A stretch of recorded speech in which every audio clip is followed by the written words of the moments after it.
तो एपिसोड की शुरुआत में हम क्लाउड माउंटेन को देखते हैं। वहां पर काफी सारी लाइटनिंग गिर रही थी कि फिर हमारी नजर एक और फूल पर पड़ जाती है जो कि काफी पुराना था। और इसी के साथ ही हमें आसमान पर दो किस्म की लाइटनिंग दिखाई देना शुरू हो गई थी। एक कलर रेड था और जबकि दूसरी पर्पल कलर की थी। असल में यहाँ पर ये लाइटनिंग एक फाइट की वजह से हो रही थी जिसमें एक बीस्ट और एक इंसान आपस में फाइट कर रहा था। वो बीस्ट भी कोई छोटा मोटा नहीं बल्कि काफी पावरफुल था जो कि पहाड़ के ऊपर खड़ा था और जो वो ऑरा पैदा कर रहा था वो उससे भी ज्यादा डेंजरस दिखाई दे रहा था। और इसी के साथ ही फिर हम उसी एल्डर को देखते हैं जो कि उसी बीस्ट के साथ फाइट कर रहा था। उस एल्डर का नाम था शू चैंग जो कि ये कह रहा था कि मुझे 7 लेवल के फ्रूट को हासिल करना ही होगा क्योंकि कंपटीशन आ रहा है। कंपटीशन को विन करना है तो मुझे ये फ्रूट हासिल करना होगा और इसलिए जो कोई भी मेरे और उस फ्रूट के रास्ते में आएगा उसे मैं खत्म कर दूंगा। और ये कहते साथ ही वो अपनी सवार बाहर निकाल लेता है। फिर इसी सवार की पावर का यूज करते हुए वो उसी बीच पर अटैक करने के लिए आगे बढ़ता है। वो दोनों आपस में इसी तरह फाइट कर रहे थे लेकिन तभी साइड पर नजर जाती है जहाँ से एक लड़का बाहर आ रहा था। उस लड़के के आने से पहले वहां पर एक फार्मेशन भी बनती है। इसी फार्मेशन को देखने के साथ ही तो वो दोनों थोड़े से हैरान हो गए थे। उसी फार्मेशन से वो लड़का बाहर आ रहा था और वो ये कहने लग जाता है कि मेरा नाम है ये किंग जून और आज 10 साल के बाद मैं यहाँ पर दोबारा वापस आ गया।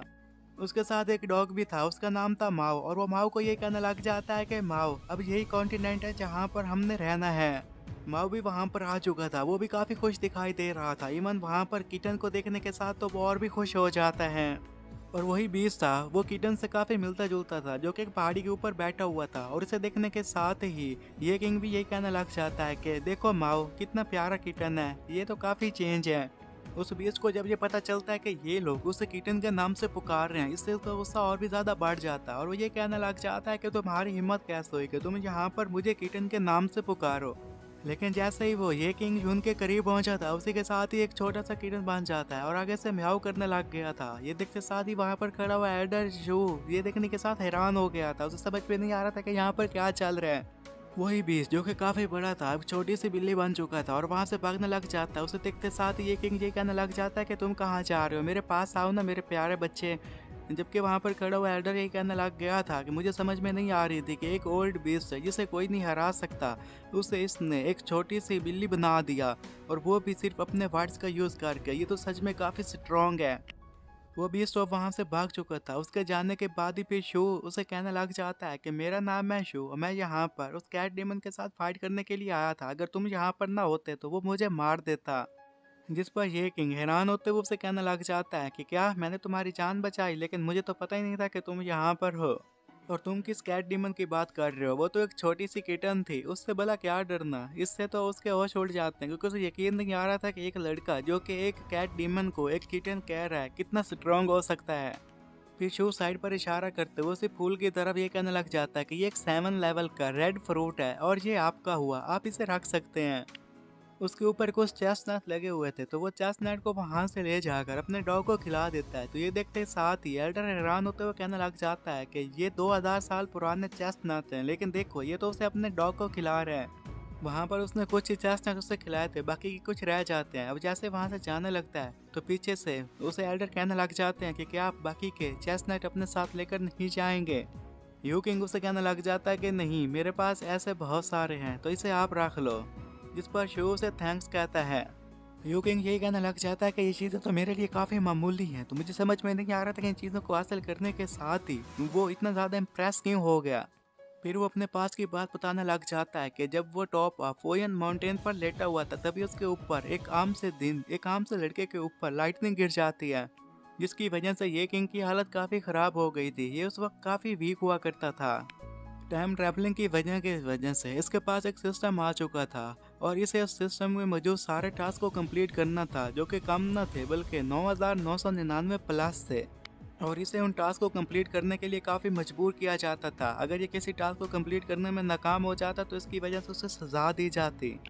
अब इसके पास और कोई ऑप्शन भी नहीं था, तो इसलिए वो उन्हीं टास्क को कंप्लीट करने की अपनी तरफ से पूरी कोशिश करता रहता है, दिन रात मेहनत करता रहता है। और फाइनली एक दिन इसके पास सिर्फ 9 टास्क बाकी रह गए थे। जब आखिरी 9 टास्क को कंप्लीट कर लेता है उस दिन वो काफ़ी खुश था। ये कहने लग जाता है कि आज तो मैं बहुत खुश हूँ, आखिर 10 साल मेहनत के बाद मैंने अपने सारे के सारे टास्क को कंप्लीट कर लिया। उसे उम्मीद थी कि जो उसके पास सिस्टम है वो उसे कुछ ना कुछ खास ज़रूर देगा, लेकिन वो सिस्टम वहाँ से भाग जाता है और उसे कुछ भी नहीं देता। सिस्टम वहाँ से जाते हुए उसे ये कहने लग गया था कि ये सिर्फ तुम्हें लगा था कि तुम्हें इनके बदले में रिवार्ड मिलेगा, लेकिन तुम्हें ऐसा कुछ भी नहीं मिलने वाला। और प्रेजेंट के सीन में वो अपने डॉग के साथ बैठा हुआ था, खाना खा रहा था और ये कहने लग जाता है कि दाओ इस वक्त मैं हूँ और तुम हो, हम दोनों यहाँ पर अकेले हैं, हमें यहाँ इस कॉन्टिनेंट में सरवाइव करना होगा। वो जो मीट खा रहा था उसे देखने के साथ दाओ के मुंह में पानी आ जाता है, क्योंकि उसे भी वो मीट चाहिए था। तो उसके पास एक सटीक थी, उसी सटीक की मदद से उसने उस मीट को लटका दिया था और वो दाऊ को ये कहने लग जाता है कि अगर तुम्हें ये मीट चाहिए तो तुम्हें इसे खुद ही हासिल करना होगा, वो भी जंप लगाकर। इस पर दाऊ जंप लगाने लग जाता है। वो दोनों यहाँ पर बैठकर मजे कर रहे थे। सभी साइड से एक लड़की आती है जिसकी हालत काफ़ी ख़राब थी, काफ़ी डरी हुई थी, और वो ये कहती है कि यंग मास्टर आप क्या मेरी हेल्प कर सकते हैं, उसे काफ़ी हेल्प की ज़रूरत थी। यू किंग ये सुनने के साथ ही जो मीट खा रहा था उसे साइड पर फेंक देता है और तेज़ी से अपनी छड़ी लेकर उसके पास पहुँच जाता है और उसे ये कहने लग जाता है कि तुम आखिर किस मुसीबत में हो, क्या तुम यहाँ पर गुम हो गई हो, अगर ऐसी बात है तो मुझे बताओ, इसमें मैं तुम्हारी क्या हेल्प कर सकता हूँ। जिस पर वो लड़की बताने लग जाती है कि मैं यहाँ पर घूमने फिरने के लिए आई थी, फिर मेरा इवल कल्टीवेटर्स के साथ सामना हो जाता है, उन्होंने मुझे पहले तो लूट लिया और अब वो मेरे पीछे पड़े हुए हैं।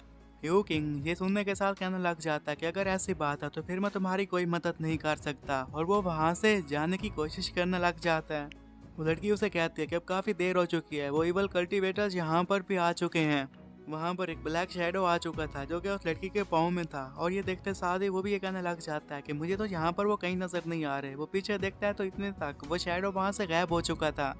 वो इधर उधर देखने लग जाता है कि कहीं उसे वो शैडो नजर आ जाए, लेकिन वो शैडो से नजर नहीं आ रहा था। वो शैडो तो उस लड़की को हवा में उछाल कर लेकर चला जाता है, जिस पर वो लड़की ये कहने लग जाती है कि लगता है कि आज मेरा आखिरी दिन है।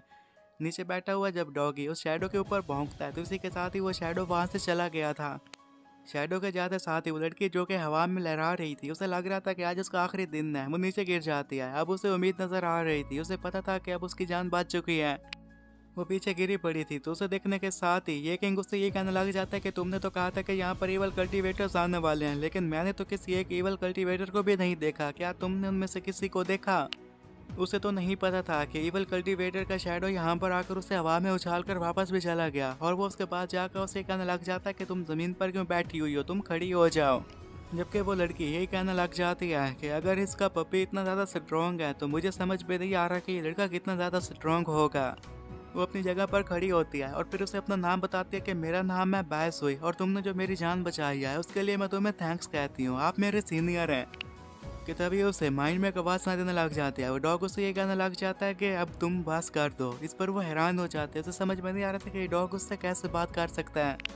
वो डॉग उसे ये कहने लग जाता है कि अगर यहाँ तक मेरे मास्टर की बात है, ये एक लो प्रोफाइल का बंदा है, तो मैं नहीं चाहता कि तुम इसके ज़्यादा करीब जाओ। फिर वो अपने माले के साथ खेलने लग जाता है, जिस पर भाई ये कहने लग जाती है कि ये एक सीक्रेट मैसेज है जो कि मैंने डॉग की मदद से रिसीव किया, और ये जो लोग काम कर सकते हैं वैसा मैं बिल्कुल भी नहीं कर सकती, ये लोग काफ़ी स्ट्रॉन्ग हैं। फिर बाइव से ये बताने लग जाती है कि मैं काफ़ी वीक थी, मेरा विंड पीछा कर रही थी, उसी विंड की वजह से मैं खुद को और ज़्यादा वीक महसूस करना शुरू कर गई और गिर गई। मुझे लगा कि शायद वो इवल कल्टीवेटर्स हैं, लेकिन ऐसा कुछ भी नहीं था।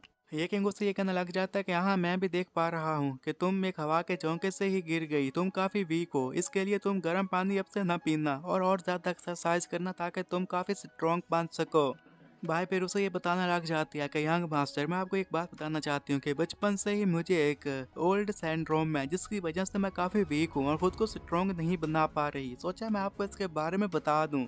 मैंने इससे छुटकारा हासिल करने के लिए जितने भी यहाँ के फेमस डॉक्टर्स थे उनसे रब्ता किया, लेकिन किसी ने भी आकर मेरी कोई खास मदद नहीं की। अब देखो मैं अपनी ज़िंदगी गुजार तो रही हूँ, लेकिन इसमें ज़रा बराबर भी खुशी नहीं है, क्योंकि मुझे पता है कि किसी एक दिन मेरी मौत हो जाएगी। इस पर ये किंग हैरान होते हुए से ये कहने लग जाता है कि तुम इस दुनिया के लोग ना काफ़ी अजीब हो, ये तो सिर्फ कोल्ड ही तो है ना, इस कोल्ड की वजह से तुम्हें लगता है कि तुम्हारी जल्दी मौत हो जाएगी और तुम इसे छुटकारा नहीं हासिल कर सकती, इसे तो और दूर भगाना कितना सिंपल है। बाइस वही अब ये सुनती है, ऐसे के साथ ही हैरान होते हुए उसे ये कहने लग जाती है कि आपने कहा कि ये एक बीमारी है, क्या आप इसका इलाज कर सकते हैं। तो इस पर आगे से कहने लग जाता है कि हाँ हाँ मैं तो तुम्हारा इलाज कुछ मिनटों में कर सकता हूँ, इसमें ज़रा देर नहीं लगेगी। बाय खुश होते हुए कहने लग जाती है कि क्या आप मुझे बताना पसंद करेंगे कि सर की ऐसी कौन सी थेरेपी है जिसकी मदद से आप मेरा इलाज करेंगे और चंद ही मिनटों में बिल्कुल ठीक हो जाऊंगी। उसके चेहरे पे अब खुशी लौट आई थी क्योंकि उसका इलाज जो होने वाला था और वो उसे ये भी बताने वाली थी कि यहाँ पर एक ट्रेडिशनल मिस्टीरियस और ग्रेट मेडिकल थेरेपी भी पाई जाती है। जब वो उसका नाम बताते हैं, इसी के साथ ही एपिसोड यहीं पर खत्म हो जाता है।